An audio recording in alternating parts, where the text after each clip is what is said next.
Բարի երեկո, խոսքի իրավունքում Ավետիք Չալաբյանն է, բարև ձեզ, շնորհակալ եմ համեցեք։ Բարև ձեզ, շնորհակալ։ Այսօր հունվարի 28-ն է, մեր բանակի օրը, նախ թույլ տվեք շնորհավորել ձեզ եւ մեր հայրենակիցներին տոնի կապակցությամբ։ Այս տարվանից որոշեցին հունվարի 27-ն էլ նշել որպես հիշատակության, հիշատակի օր։ Ձեր տպավորությամբ ինչ մոտեցում են կած իշխանությունների այս օրինակ որոշման հիմքում եւ ստացվեց հունվարի 27-ով ստվերել հունվարի 28-ը։ Նախ ես ուզում եմ շնորհավորեմ մեր բանակի բոլոր նվիրալներին, բոլոր տարիների, որոնք իրենց ուսերի վրա ստեցան շատ ծանր բեռ են տարել այս ամբողջ ընթացքում եւ եղել են մեր երկրի, մեր անկախության, մեր ինքնիշխանության պաշտպանության առաջավոր դիրքեր։ Բոլորիդ շնորհավորում եմ եւ բոլորիդ առաջ խոնարհում եմ գլուխս, բոլորիդ շնորհակալություն եմ հայտնում։ Եվ կարծում եմ, որ այսօրը շարունակաբար պետք է մնա մեր տոնացույցի մեջ, որպես մեր առանցքային օրերից մեկը։ Ինչ վերաբերում է ձեր հարցին, հարցը մի քիչ երկակի է, այն իմաստով, որ բնականաբար տարվա ընթացքում երևի պետք է լինի այդպիսի օր, երբ որ մենք խոնարհվում ենք մեր բոլոր զոհերի հիշատակի առաջ։ Մենք ամեն օր ենք խոնարհվում նրանց առաջ։ Չէ, տենց օր էլ կարող է լինի, բայց շատ տարօրինակ է, երբ որ այդ երկու օրերը ինչ որ իմաստով ժամանակագրորեն իրար միացվում են, ընդհանրապես ասած շատ հազվագյուտ է տենց լինում, որ երկու այսպես ասած հիշատակման օր, այսինքն մեկը ավելի շուտ տոն է, մյուսը հիշատակման օր է եւ մեկը ունի ավելի դրական եւ տոնական երանգ, մյուսը ավելի տենց վշտակցության երանգ, հա, իրենք միավորվում են իրար, դա տարօրինակ է առնվազն եւ որպես այդպեսին ես կարծում եմ, որ երեկվա օրը, հունվարի 27-ը, այսինքն հիշատակման օրը, պարզապես օրացույցի այլ օր պետք է լիներ, մեկը մյուսից բաժանված։ Հիմա կարող են կոնսպիրոլոգիայի մեջ խորանալ, ես անձամբ ենթադրում եմ, որ ամենահավանականությամբ այս իշխանությունը դառնում է, որպեսզի բանակի տոնը վերացնի։ Ավելին ձեզ ասեմ, վերջին մի քանի տարիների ընթացքում իրանք բանակի տոնը որևէ կերպ չեն նշել։ Օրինակ մենք հայկվեն շարունակաբար դա նշում ենք, տոնական համերգ են կազմակերպում, հրավիրում ենք զինծառայողներին, պաշտոնաթող զինծառայողներին, պայստազորի եւ այլն, հասկանալով, որ սա նաեւ իրենց մասնագիտական տոնն է եւ իրենք այդ օրը առնվազն մեծարման, արժևորման կարիք ունեն, անհրաժեշտություն ունեն, բայց շատ տարօրինակ է, որ գործող իշխանությունը դա չի իրականացնում։ Եվ դա որոշակիորեն ցույց է տալիս իրենց ընդհանուր մոտեցումը, ինչ որ իմաստով հրաժարվել այն ամեն ինչից, ինչը մեր ինքնիշխան պետության, մեր ազգային ինքնագիտակցության հենասյուներն են։ Կլինի դա բանակ, կլինի դա եկեղեցի, կլինի դա մեր պատմական հայրենիքի հիշողությունը եւ նրա նկատմամբ մեր սերը, կլինի Արցախը եւ այլն։ Այդ ամեն ինչը ոնց որ նույն շղթայի տարբեր օղակներն են։ Ոստի ես կարծում եմ, որ երբ որ այս իշխանությունից մենք այս վարչախմբից կազատվենք, պարզապես այս երկու օրերը ժամանակացույցի մեջ, օրացույցի մեջ պետք է իրարից հեռացվեն, որովհետև յուրաքանչյուրը բնականաբար իր տեղ ունի։ Շատ լավ։ Օրենք ընդդեմ օրինական ընտրությունների կամ ընդդեմ հայաքվեի։ Եթե ձևակերպումս ձեր դուրը չի գա, կխնդրեմ դուք ձերը տակ։ Ինչ վատ բան եք տեսնում նրա մեջ, որ ով օրինակ դիտորդական առաքելություն է իրականացնում, պետք է միայն դրանով զբաղվի, կամ եթե քաղաքականությամբ ես զբաղվում, ուրեմն դիտորդ չես։ Տեսեք, մենք երեք բավական ծավալուն ասուլիս ենք տվել այս թեմայով, ես հիմնական թեզերը թերևս կրկնեմ մեր ունկնդիրների համար։ Մենք համաձայն ենք այն գաղափարին, որ դիտորդական առաքելություն իրականացնող կազմակերպությունը պետք է քաղաքական չեզոքություն ցուցաբերի տվյալ ընտրությունների, որտեղ նա դիտորդական առաքելություն է իրականացնում բոլոր մասնակիցների նկատմամբ։ Դա ակնհայտ է, դա ինչ-որ իմաստով աքսիոմատիկ է, երևի դա քննարկման առարկա չի, բայց դա օրենքի նախորդ տարբերակում էլ կար, այդ պայմանը այնտեղ դրված էր, եւ ավելին ձեզ ասեմ, այդ պայմանը շատ հստակ է ձևակերպված, թե դա ինչ է նշանակում։ Նշանակում է, որ դուք չեք մասնակցում ընտրություններին, որ դուք չեք աջակցում որևէ կուսակցության, որը ընտրություններին մասնակցում է, որ դուք այդ կուսակցությունների օգտին քարոզչություն չեք իրականացնում եւ այլն։ Հիմա տեսեք խնդիրը որտեղից առաջացավ։ Երբ որ նոյեմբերի 16-ին Վաղարշապատի թիմ ընտրություններն էին, հայաքվեն ներկայացրել էր դիտորդական առաքելություն, իր այսպես ասած ընդհանուր իրավասության ներքո։ Իրականում դա ներկայացրել են երկու հասարակական կազմակերպություններ, բայց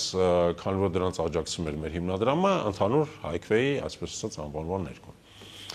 Եվ այն ժամանակահատվածում, երբ որ վաղաշաբաթի ընտրություններն էր, քարոզարշավներ, տեղի ունեցավ իրադարձություն, որի կողքով մենք պարզապես չէինք կարող անցնել։ Այդ իրադարձությունը հետևյալն էր. գործող վարչապետ Նիկոլ Փաշինյանը իր ամբողջ խմբով եւ իր իրան ենթակա ուժային կառույցներով գրավեց Հովանավանք վանքային համալիրը։ Դու գրավեց բառի բուն իմաստով, ներխուժեց այդ համալիր, կարգալույծ արված հոգեվորականը այնտեղ պատարակ մատուցեց, որը բնականաբար չէր համընկնում եւ չէր նախատեսված հայ առաքելական Սուրբ եկեղեցու կանոնակարգով, արգելվեց այնտեղ քահանաների մուտքը, արգելվեց հավատացյալների մուտքը, մուտք գործած հավատացյալներ բռնությամբ այնտեղից հանվեցին եւ այլն։ Եվ այդ ամեն ինչի հետ կապված մենք ներկայացրեցինք հաղորդում հանցագործության մասին ՀՀ գլխավոր դատախազին։ Եվ այդ հաղորդման մուտք անելու ժամանակ էլ փողոցում մամլո ասուլիս տվեցինք լրատվամիջոցներին։ Հիմա մեր այսպես ասած ընդդիմախոսները դիմեցին կենտրոնական ընտրական հանձնաժողով, որ այ տեսնում եք քարոզչություն են իրականացնում եւ այլն եւ իրանց պետքա դիտորդական առաքելությունից զրկել։ Նոյեմբերի 15-ին ընտրություններից տարածորեն մի քանի ժամ առաջ, քվեարկությունից ներողություն, քվեարկության օրվա սկզբից մի քանի ժամ առաջ երեկոյան կենտրոնական ընտրական հանձնաժողովը մեզ հրավիրեց նիստի, այդ նիստը տևել է ռեկորդային 11 ժամ, սկսվել է ժամը 10:00, ավարտվել է գիշերը ժամը 4-ին համարյա 11 ժամ նիստը տվել է պատկերացրեք լրության օրներ եւ լրատվամիջոցների լուսաբանումը որոշակիորեն նաեւ խնդիր էր։ Այո, ժամը 4-ին ավարտվել է, ժամը 8-ին սկսվել է քվեարկությունը, պատկերացնում եք 4 ժամվա տարբերությամբ, եւ նիստը ավարտվել է նրանով, որ կենտրոնական ընտրական հանձնաժողովը, որը նախաձեռնել էր վարույթ այդ բողոքների հիման վրա, այդ վարույթը կարճեց։ Եկավ այդ եզրակացության, որ մենք օրենքի տառին եւ ոգին համապատասխան ենք գործել, որովհետեւ կոնկրետ այդ իրավիճակը, որը խնդրող առարկան է, օրինակ հանցագործության մասին հաղորդումը անմիջականորեն չի անդրադառնում վաղաշաբաթում տեղի ունեցած ընտրություններին։ Այսինքն ես կոնկրետ կենտրոնական ընտրական հանձնաժողովի նախագահ պարոն Հովակիմյանի հետ բավական երկար զրույց եմ ունեցել այդ թեմայով, ասում եմ հասկացեք, մենք ըստեղ ենք օրենքը պաշտպանում, ըստեղ ենք օրենքը պաշտպանում։ Եթե այս իրավիճակը տեղի չունենա, մենք դեռ չենք էլ արձագանքի։ Դուք տարածական մի մեկնաբանեք օրենքը, որ մենք ասենք քաղաքացիական պայմանագրի դեմ քարոզչություն ենք իրականացնում։ Մենք ընդհանրապես քաղաքացիական պայմանագրի անունն էլ չենք տվել։ Մենք խոսքը գնացել է կոնկրետ վարչապետ Նիկոլ Փաշինյանի մասին, որը մեր տեսանկյունից կոնկրետ խախտել է մեր քրեական օրենսգրքի պահանջները։ Եվ մենք էլ դա տեսնելով որպես ակնատեսներ գնացել ենք հաղորդում եք ներկայացել հանցագործության մասին։ Նույն տրամաբանությամբ իդեպ որպես դիտորդներ քվեարկության օրը մենք բազմաթիվ հաղորդումներ ենք ներկայացրել, բազմաթիվ արձանագրություններ ենք կատարել, հետո էլ զեկույց ենք ներկայացրել։ Եթե մեր խնդիրը օրենքի եւ օրինականության պաշտպանությունն է, դա կապ չունի ինչ ձևով է տեղի ունենում։ Բոլոր հնարավոր գործիքա կազմել մենք օգտագործելու ենք։ Եվ իդեպ ասեմ ձեզ, որ պարոն Հովակիմյանը ստիպված եղավ համաձայնվել այդ մեր փաստարկման հետ, հասկանալով, որ մենք ճիշտ ենք ասում, որ դա ոչ թե քարոզչություն է, ընտրություններին մասնակցող տեխնացուների դեմ ընդհանրապես դրա հետ կապ չունի, այլ նույն կուսակցության մեկ այլ ներկայացուցիչ շատ կոնկրետ պատճառով։ Հիմա բայց ինչ տեղ ունեցավ դրանից հետո։ Տիկին Արուսյակ Ջուլհակյանը իր Facebook-ի էջում կատարեց գրառում, որ այս դիտորդական առաքելությունները իրականում խուլիգաններ են, կեղծ են, քաղաքական շարլատաններ են եւ այլն, իրանց միակ նպատակը ընտրությունների վրա ստվեր գցելն է, թե ինչպես կարելի է ստվեր գցել են ընտրությունների վրա, որ տեղից խայտարակ ընտրություններ են, էլի։ Ինչպես կարելի է դրանց վրա ստվեր գցել։ Ամենախայտարակ ընտրություններն են, որ ես վերջին մի քանի տարիներին տեսել եմ վաղաշաբաթում տեղի ունեցած ընտրությունները։ Բացահայտ ընտրախախտումներով եւ այլն, որոնք բոլորը արձանագրված են, տեսագրված են, լուսանկարված են, ներկայացված են կենտրոնական ընտրական հանձնաժողովին։ Եվ ավելի մեծ ստվեր, ոնց քան իրանք են գցել այդ ընտրությունների վրա, դժվար է ինչ-որ մեկի կողմից գցել, հա։ Եվ հիմա գրել էր իր Facebook էջում, որ մենք ամեն ինչ կանենք, որպեսզի այս քաղաքական շարլատանները ճակերտներով այլևս չկարողանան մասնակցել որպես դիտորդներ եւ այսպես ասած Տիկին Ջուլհակյանը իր խոստումը կատարեց, հասավ իր նպատակին, առերևույթ եւ առժամանակ, հա, բնականաբար։ Մեր համար նույնիսկ շատ տարօրինակ էր, որ երբ որ ազգային ժողովի արտահերթ նիստ էր հրավիրվել, Տիկին Ջուլհակյանը նույնիսկ չկարողացավ զսպել իր բանը, այսպես ասած պորտկումները եւ ամբիոնից երկար ճամարտակում էր նրա մասին, որ սա հենց ուղիղ հայաքվեի համար է արվում, որ հայաքվեն են եւ այլն։ Հարգելինես, դուք պետք է հասկանաք հետեւյալը, դուք սա հայաքվեի դեմ չեք պարզապես արել, դա դուք սա արել եք ժողովրդավարության դեմ, ժողովրդավարական ընտրությունների դեմ, այն ինչ որ դուք արել եք ըստ էության այլևս հնարավորություն չի տալու, որպեսզի որևէ չեզոք դիտորդական առաքելություն գրանցվի եւ իրականացնի դիտորդական աշխատանք եւ ապահովի մեր քաղաքացիների օրինական իրավունքները, ինչու որովհետեւ երեք մեր ասուլիսի ժամանակ ներկայացրեցին, հիմա կրկնեմ ուղղակի, եթե նախկինում կար 3 պահանջ դիտորդական կազմակերպություններին գրանցելու համար, հիմա կա 11 պահանջ։ 11 պահանջ, ամեն մեկ առանձին վերցած գուցե կարող է խելամիտ է, բայց բոլորը միասին են սարքած, որ բացարձակ անհնար է, որ դուք այդ բոլոր պահանջներին կարողանաք միաժամանակ բավարարեք, բայց այդ պահանջների մեջ կա մեկը կոնկրետ, որին մենք կատեգորիկ դեմ ենք։ Այդ պահանջը հետևյալն է, որ կենտրոնական ընտրական հանձնաժողովը մերժում է, ոչ թե կարող է մերժել, մերժում է այն կազմակերպությանը, հասարակական կազմակերպությանը կամ հիմնադրամին, որը քաղաքական քարոզչություն է իրականացնում։ Հիմա տեսեք, այդ ձևակերպման մեջ կա առնվազն 2 շատ լուրջ խնդիր եւ ես կարծում եմ դա հիմք է լինելու, որովհետեւ մենք դա վիճարկենք նաեւ համանդրական դատարանում։ Առաջինը, ինչ ժամանակահատվածում։ Ձևակերպված չի, ինչ ժամանակահատվածում։ Ենթադրենք ես 5 տարի առաջ ընտրություններին մասնակցող կուսակցությունից անդամների մեկի մասին ինչ-որ բան եմ ասել։ Դա հիմք է համարել, որ ես քաղաքական քարոզչություն եմ անում, թե չէ։ Այդ մեկ ժամանակահատվածը չէ։ Եթե օրինակ ասեն ընտրությունները հայտարարելուց հետո կա ժամանակաշրջանում եւ այլն, կարելի է հասկանալ, որ դա գոնե ինչ-որ ժամանակային սահմանափակում է դրում։ Չկա ժամանակային սահմանափակում, դրանց ընդհանրապես ոչ մի տեսակ, ուստի ցանկացած ձևով կարող մեկնաբանվել։ Բայց երկրորդ խնդիրն էլ նաեւ բովանդական է, իսկ ինչ է նշանակում քաղաքական քարոզչություն։ Որտեղ նախկին տարբերակում օրենքի շատ որոշակի էր, ասում է դուք չեք աջակցում ընտրություններին մասնակցող կուսակցություններին եւ ձեր անդամները, ձեր կազմակերպության անդամները իրենք տեխնացուներ չեն։ Դա չափելի է։ Սահմանումը տրված է։ Սահմանումը տրված է, չափելի է։ Հիմա ասում է քաղաքական քարոզչություն։ Ես շատ բարձ հարց եմ տալի, եթե ես գնում եմ ու ասում եմ, խոսում եմ նրա մասին, որ կոնկրետ կուսակցությունից մեկը նույնիսկ քաղաքացիական պայմանագրի վրա օրինակ չբերենք, ցանկացած կուսակցություն, որը մասնակցում է ինչ-որ մի հատ թիմ ընտրությունների, իր անդամներից մեկը ենթադրենք այս պահին անցնում է մի որևէ կոռուպցիոն գործով։ Ու որը շատ հաճախ հանդիպում։ Ես դրա մասին խոսում եմ։ Դա քաղաքական քարոզչություն է, թե քաղաքական քարոզչություն չի։ Եթե ես գնում եմ իր անդամներից մեկի մասին հաղորդում եմ տալի հանցագործության մասին, դա քաղաքական քարոզչություն է, թե չէ։ Եթե այդ անդամներից մեկը ինձ վիրավորում է հարայնորեն, ես իրան պատասխանում եմ կամ դատարանում հայց եմ ներկայացնում քաղաքացիական, պատիվ եմ պահանջում, դա քարոզչություն է, թե չէ։ Այսինքն այնքան տարածական է, որ ցանկացած գործողություն կարելի է փորձել, ասենք մտցնել այդ տրամաբանության մեջ։ Բայց ընդդիմադիրների օգտին չի։ Օրինակ, ընդդիմադիր կուսակցությունների կամ միավորումների լիդերների մեծամասնությունն է, որ հակակոռուպցիոնով անցնում են կամ քրեական գործերով անցնում են, այսինքն նույն ԿՊ-ն չի կարող շահարկի դա։ Տենց չի ստացվում։ Խնդիրը ուրիշ է, խնդիրը նրանում է, որ այս կարգի անորոշ ձևակերպումները հնարավորություն է տալու կենտրոնական ընտրական հանձնաժողովին իրեն որոշել յուրովի մեկնաբանել եւ որոշում կայացնել։ Յուրովի եւ ասիմետրիկ, այսինքն իրենք կորոշեն, սա քաղաքական է, սա քաղաքական չի, սա քաղաքական է, քաղաքական չի, արդյունքում դիտորդական առաքելություն Հայաստանում կիրականացնեն միայն այն կազմակերպությունները, որոնք գալու են եւ այսպես ասած կնիքը դնելու են, շտամպը դնելու են, որ ԵԱԿ-ԺՀՄԻԳ-ները։ Այո, որ մեր սիրելի քաղաքացիական պայմանագիրը, սիրելի ճակերտներով իհարկե աշխարհի ամենաժողովրդավարական ընտրություններն անցկացնում եւ փոխարենը չեն լինելու մեր պես կառույցներ, որոնք գալիս են ասում, կներեք, բայց խախտումները այս խախտումները բավական են։ Դիտորդական առաքելությունները ամեն ընտրությունից հետո report են անում, որի մեջ ռեկոմենդացիաներ են անում։ Այդ ռեկոմենդացիաների մեջ սևով սպիտակի վրա գրված է ԵԱԿ-ԺՄԻԳ-ի ռեկոմենդացիաներում, որ օրենսդրական փոփոխություններ վերաբերող ընտրություններին կարելի է կատարել առնվազն ընտրություններից 1 տարի առաջ։ Հիմա մենք որ ամսի մեջ ենք։ Հունվարն է, մինչև հունիս հաստատ պիտարի չի։ Հիմա տեսեք, դա էլ խնդրի հաջորդ կողմն է։ Եթե մենք նայում ենք, թե ինչպես են այս փոփոխությունները կատարվել, սա ցույց է տալի, որ ցանկացած խելամիտ ընթացակարգ խախտված է, որովհետև ոչ միայն արտահերթ նիստ է հրավիրվել, ամբողջ օրենքի փոփոխության ընդունումը տեղի ունեցել абսուրդային բանով, ասենք 8 ժամվա մեջ առաջի եւ երկրորդ ընթերցում է տեղի ունեցել։ Այն հարցին, թե ինչու է այս հրատապությունը, Տիկին Ջուլակյանը պատասխանել է, որ դե դիմաց ընտրությունները մենք պետքա փոխենք։ Հետո ինչ։ Հետո ինչ որ դիմաց ընտրությունները նորմալ ընթացակարգով անենք, ասենք դնեիք հանրային քննարկման։ Այստեղ էլ Տիկին Ջուլակյանը ասում է մենք նորմալ դիտորդական կազմակերպություններից է քննարկել ենք։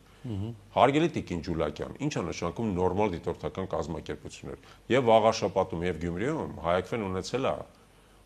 ոչ միայն ամենամեծ դիտորդական առաքելությունը, մեր դիտորդական առաքելությունը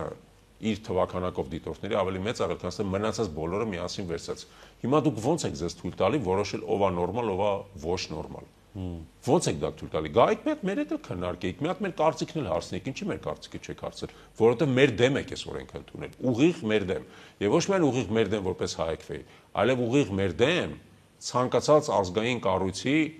որը հանգարց կհամարցակվի մտնել ձեր խաղերի մեջ, որը հանգարց կգա ձեր ձեռքը կբռնի, որովհետև եւ Աղարշապատում եւ Գյումրիում մեր աշխատանքը բերել է նա, որ ոչ միայն մենք արձանագրել ենք խախտումներ, այլ բազմաթիվ խախտումներ կանխել ենք։ Բազմաթիվ խախտումներ կանխել ենք, որովհետև այն մարդիկ, որոնք այդ խախտումները պետք է անեին, ասենք եկել են ու դեմ են առել մեր մեծ ասած մեր դիմադրությանը, հա։ Շատ լավ։ Դատան եք դիմել կոնկրետ ինչ հայցով եւ միանգամից մի հարցել, իսկ իմաստը որն է ընդհանրապես դիտորդություն իրականացնելու կամ նաեւ դատական կարգով ինչ-որ բան վիճարկելու, եթե որոշել եք, որ մասնակցելու եք ընտրություններին, այդ մասն է խնդիրը որն է, ոչ թե դատան եք դիմել, այլ դիմելու ենք նախ ճշգրտենք, խոսքը գնում է համանդրական դատանը դիմելու մասին։ Տեսեք, խոսքը ախր միայն նրա մասին չի, թե մենք կոնկրետ ինչ ենք անում։ Խոսքը նրա մասին է, որ մենք չպետք է թույլ տանք, որպեսզի օրենսդրական մակարդակում սահմանափակվեն մեր քաղաքացիների իրավունքները եւ օրենսդրությունը գրվի այնպես, որ արտաքուստ թվում է, որ դա այտենց օրենքա գրված բան, բայց իրականում իր մեկնաբանությունները բերում են նրան, որ իշխանությունը հավերժ կարող է իրան վերարտադրել, հավերժ։ Եվ հիմա ի դեպ ես ասեմ, որ մեր ընտրական օրենսդրությունը ոչ միայն այս հարցում, շատ այլ հարցերում գրված է այնպես, որ իշխանությունը բացարձակ առավելություն ունի։ Բացարձակ առավելություն ունի բազմաթիվ հարցերում։ Մի հատ դրա օրինակը ձեզ ասեմ, որ մենք պատկերացնենք, էլի, ասենք օրինակ ընտրությունների ֆինանսավորման հարցը, հա։ Շատ կոշտ է դրված, որը թվում է նորմալ երկրում դա արդարացված կլիներ, որ ասենք բոլորի նկատմամբ կիրառվում, բայց իրանց նկատմամբ չի կիրառվում։ Իրանց նկատմամբ չի կիրառվում։ Արդեն քանի անգամ քաղաքացիական պայմանագիրը խախտել է ընտրությունների ֆինանսավորման եղած չափորոշիչները, հա, եւ ոչ մի բան չի արվում։ Քրեական գործը չեն նախաձեռնում կամ նախաձեռնվում են, կարճվում են եւ այլն, եւ իրանք շարունակում են, բայց եթե հանգարց ընդդիմադիր որևէ կառույց դանի, բնականաբար տեղում քրեական գործ կառուցվի։ Հա, ասիմետրիկ կիրառման, այսինքն դուք ունեք օրենք, որը գործում է միայն ընդդիմախոսների նկատմամբ։ Հիշում ենք այս վերջերս տեղի ունեցած աստղաբաշխական պարգևավճարների մասին, չէ՞։ Իհարկե։ Հիմա ամբողջ ազգը գիտի։ Շատ հետաքրքիր կլինի ունենալ ցուցակը այն մարդկանց, որոնք այդ պարգևավճարները ստացել են, եւ ցուցակը հետո այն մարդկանց, որոնք քաղաքացիական պայմանագիր կուսակցության նախընտրական հիմնադրամին մուծումներ են կատարել։ Համոզված եմ, որ այդ ցուցակները շատ լուրջ համընկնումներ են ունենալու, շատ լուրջ։ Որ նշանակում է, որ պարգևավճարների զգալի մասը դա մեր հաշվին, հարգելի շավարժ, իմ եւ ձեր վճարած հարկերի հաշվին, քաղաքացիական պայմանագիր կուսակցության ֆինանսավորման է ունենում, մեր հարկերի հաշվին։ Եվ մարդիկ չակերտներով օրինական ձև են գտել, սկզբից պարգևավճար են վճարում, հետո էլ ասում են, գիտեք, այդ պարգևավճարները կբերեք, կմուծեք այս հիմնադրամին։ Եվ այս ամենը կներեք, ես ու դուք մեզ հնարավորություն չունենք, չէ՞, պարգևավճար վճարել, առավել հնարավորություն չունենք այդ կարգի աստղաբաշխական գումարներ պարգևավճար վճարել մեր կուսակիցներին, մեր համակիրներին, մեր համախոհներին, չէ՞։ Իրենք ունեն։ Եվ ըստ էության մտնում են մեր գրպանը կոնկրետ, մտնում են մեր գրպանը, մեր գրպանի միջոցները հանում են ֆորմալ օրինական ճանապարհով դնում են իրանց գրպանը, մեր հաշվին գնում են մեր դեմ ընտրությունների։ Եվ դա իրականությունը դա, այսինքն մենք ունենք համակարգ, որում եղած զարտուղիները իշխանությանը թողում է անընդհատ վերարտադրվել։ Եվ ամեն անգամ չի կարելի համակերպվել դրա հետ։ Պետք է ամեն հնարավոր միջոցներով պայքարել, որպեսզի մարդիկ չստեղծեն այնպիսի բռնատիրական համակարգ, որը ինքը իրան հավերժացնում է։ Մի քիչ մշակութային երանգավորում տանք մեր հաղորդմանը, Վարչաբենդը դիսկոտեկ է ուզում անել։ Սկզբում հեծանիվ էր քշում, հետո սրտիկ էր ցույց տալիս տարբեր հյուրանոցի համարներից։ Հիմա դիսկոտեկ, վաղն Աստված գիտի թե էլ ինչ կանի։ Հասկանալի է, որ տեխնոլոգիային խորհուրդ տվել, ինքն էլ կիրառում է, բայց արդյոք հաշվի են առել հայի մենթալիտետը։ Նույն այդ պրեմիաների մասով, որը շատ մեծ արյունք է առաջացրել ազգաբնակության մոտ, նույն այս սրտիկ ցույց տալու, հեծանիվ քշելու կամ նվագելու։ Տեսեք, ես իրանց քաղ տեխնոլոգիաների դաշտը չմտնեմ, ինչ ուզում են թող ցույց տան։ Մենտալիտետը չեն հաշվել։ Ի վերջո իրանց գործն է, բայց տեսեք հիմնականը որն է։ Այդ բոլոր գործողությունները հեծանիվ, սրտիկ, բան, այդ հարվածային գործիքները, բան, դրանք բոլորը մի տրամաբանության մեջ են։ Այդ տրամաբանությունը հետևելն է, Ժորժ ջան, մեր մոտ ամեն ինչ լավ է, եկեք բան անենք, այսպես ասած, հանգստանանք եւ ուրախանանք։ Մեր մոտ ամեն ինչ լավ չի։ Մեր մոտ բացարձակ ամեն ինչ լավ չի։ Մենք գտնվում ենք մի տարածաշրջանում, որտեղ մեր շուրջը բարի բուն իմաստով, ասենք գիշատիչներ են կանգնած, եւ որտեղ ամենալուրջ անկայունությունն է, որտեղ ամեն պահի ինչ որ մի բան կարող է պայթի, ոնց որ անցած տարի Իրանը պայթեց եւ ոնց որ տարածության գիտեք, մենք ձեր հետ այսօր խոսում ենք, կարող է վաղը պայթի Իրանը, որտեղ մենք արդեն գիտենք, որ Միացյալ Նահանգների ավիակիր ամբողջ խումբը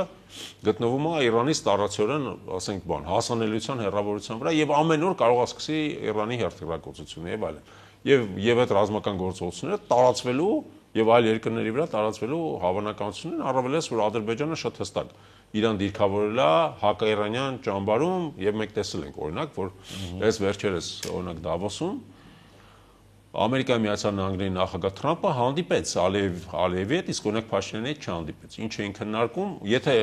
քննարկումը լիներ օրինակ նույն տրիպի մասին, ենթադրաբար երկու կողմից էլ պետք է լիներ քննարկում։ Ամենահավանականացում քննարկումը վերաբերում էր Իրանին։ Եվ հիմա մենք ոչ մեկը չգիտենք, չէ, ինչ են խոստացել Ալիևին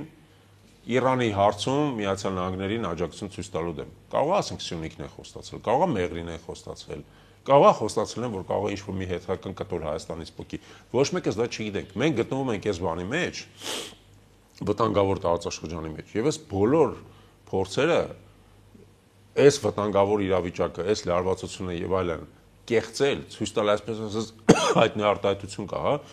վատ խաղի ժամանակ լավ դեմք ընդունել։ Վատ խաղի ժամանակ այդ բոլոր սրտիկները բանը, այդ վատ խաղի ժամանակ լավ դեմքեր ընդունել են։ Այդ անիմաստը եւ այո, մեր ժողովուրդը փառք Աստծո իսկապես հասկանում է, որ դրա մեջ կեղծիք կա,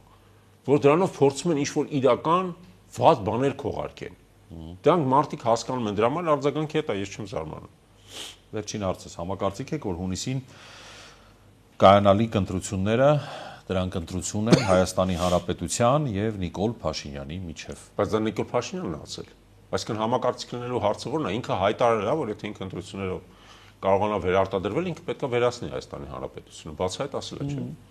Այսինքն այդտեղ եկեք դատողություններ չանենք։ Նիկոլ Փաշինյանը հայտարարել է, որ այս Հայաստանի Հանրապետությունը ինքը վերացնելու է եւ փոխարենը փորձելու է ստեղծել ինչ որ մի հատ անհասկանալի պետական գոյացություն, որը լինելու է Թուրքիայի ենթակայության տակ։ Ինքը դրա մասին հայտարարել է, ավելին ձեզ ասեմ, դրանից հետո թուրքերն են դրա մասին խոսում, դրանից հետո Ալիևն էլ է դրա մասին խոսում։ Թուրքերը, ասենք, ես զարմանում եմ ինչից ինչու են խոսում դրա մասին, բայց ասենք բացահայտ ասում են, չէ՞ որ իրանց այսպես ասած ֆավորիտ էս ընտրություններում Նիկոլ Փաշինյանն է։ Հենց այդ պատճառով, որտեղ իրանք հասկանում են, որ Փաշինյանը հստակ կուրս է որդեգրել վերացնելու Հայաստանի Հանրապետությունը այն ձևով, որով նա կա, եւ ստեղծի մի կազմավորում, որը բացահայտորեն կախված է լինել։ Ֆիդանի աջակցությունից հետո ձեր տպավորությամբ Փաշինյանի ռեյտինգը իջել է, թե այնքան իջածա, որ էլ տեղ չունի իջնելու։ Չեմ կարող այդպիսի դատողություն անել, բայց ես կարծում եմ, որ եթե այս ամեն ինչը շարունակվի